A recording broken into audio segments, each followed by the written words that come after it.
Lower body warm-ups are an essential part of opening up the hips and lower body joints in preparation for heavy lifts, long cardio sessions, or just general workout and exercise. Start by kneeling on the ground with your knees and your forefront of your foot on a mat. Keeping your knees hip-width apart, aligned with your ankles, slowly start lowering your body as low as you can into the stretch. The deeper the stretch, the better you're going to feel opening up your lower body, your quads, and your upper legs. I've seen this stretch called a couple of different things, but according to ISA, this is called a pigeon stretch, so that's what we're going to go with. So to start off, get into a front lunge, but then I want you to take your front leg and I want you to actually rotate it to the side, and I want you to align the heel with the knee of the leg that's extended behind you. Really lean into this exercise between your knee and your ankle, really pushing into that stretch very deep, as close as your chest can get to the ground. Start by sitting down on a mat, and I want you to have your heels on the ground and the balls of your feet. Then I want you to slowly rotate your knees from one side of your body to the next, slowly opening up the rotation of the hips. When you're rotating the hips, I want you to try to focus on getting the knees, both knees, at the same time to touch the ground. This is going to help with the hip mobility, and try to do this without popping your back or lifting yourself off too much. Start by sitting with your shoulders down, chest up, and I want you to take your heels and the balls of your feet and point them together. Once this is done, you create butterfly-like wings that I want you to actually flap up and down.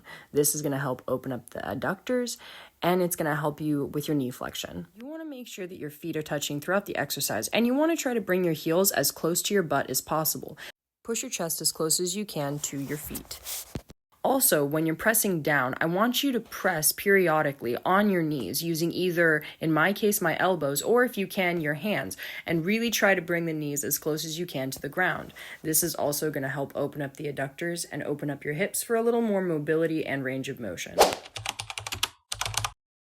So starting off with a side lunge, I actually like to get into a chemo or a deep squat stance. And then I'd like to extend one of my legs as far out as I can to the side, lean to the side of the bent leg, and then rotate from side to side. For extra challenge, try to make sure that you don't bob up heavily in between your rotations from right to left. Also, try to make sure that your heels always stay on the ground and the balls of your feet, so you don't end up hopping up on your heels or vice versa on your toes. So to start, I want you to go ahead and get into a really deep squat or chemo stance where your heels are slightly further than hip width apart, toes pointed out. Once you're in that deep stance, I want you to drive your heels down and rotate your butt upward and grab your ankles, lifting only until you can grab those ankles. So this exercise is not meant for you to necessarily rise and stand up, but grabbing and still leaning down. Once you grab hold of your ankles or lower leg, I want you to pull yourself as close as you can towards your legs. You should feel a deep stretch in your hamstring, the muscles just below your butt. From there, rise again just enough so you can drop into that deep chemo stance, where again you're going to bend your knees forward and you're going to lean deeply into the stretch and then drive your heels back up and into that deep hamstring stretch. For this warm-up exercise, you're going to need a resistance band with some level of resistance and a vertical pole for you to attach the rubber band to. Then I want you to go ahead and wrap the resistance band around said pole and then the working leg of this exercise. Stand with your shoulders down, chest up, facing parallel to the bar that you've attached the resistance band to. Then, with your working leg slightly bent, which is going to be the leg that's going to be wrapped in the resistance band, you're going to move it away from the resistance. While you resist the band, I want you to make sure that you're not rotating your hips so that they stay parallel to the bar. All you're doing is you're just lifting your ankle as far as you can in a swooping motion as high as you can.